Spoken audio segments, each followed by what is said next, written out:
The Ruby of Kishmoor by Howard Pyle. Narrated by Jorge Gonzalez Peña. This audiobook contains offensive language and racial stereotypes, including dated racial terms. In the interest of presenting the book as it was originally written, these terms have been retained. Prologue. A very famous pirate of his day was Captain Robertson Keat.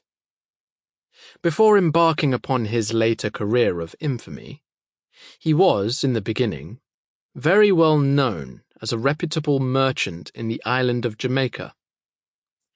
Thence entering, first of all, upon the business of the African trade, he presently, by regular degrees, became a pirate, and finally ended his career as one of the most renowned freebooters of history.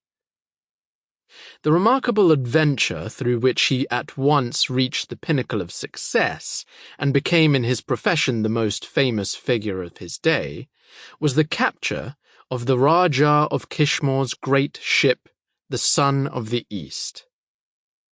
In this vessel was the Rajah's favourite queen who, together with her attendants, were set upon a pilgrimage to Mecca. The court of this great oriental potentate was, as may be readily supposed, fairly a-glitter with gold and jewels, so that, what with such personal adornments that the queen and her attendants had fetched with them, besides an ample treasury for the expenses of the expedition, an incredible prize of gold and jewels rewarded the freebooters for their successful adventure. Among the precious stones taken in this great purchase was the splendid Ruby of Kishmoor. This, as may be known to the reader, was one of the world's greatest gems, and was unique alike both for its prodigious size and the splendour of its colour.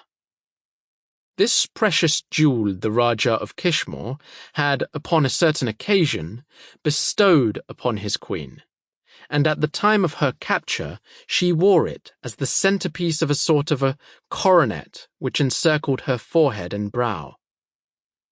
The seizure by the pirate of so considerable a person as that of the Queen of Kishmoor, and of the enormous treasure that he found aboard her ship, would alone have been sufficient to have established his fame. But the capture of so extraordinary a prize as that of the ruby, which was in itself worth the value of an entire Oriental kingdom, Sample complete. Ready to continue?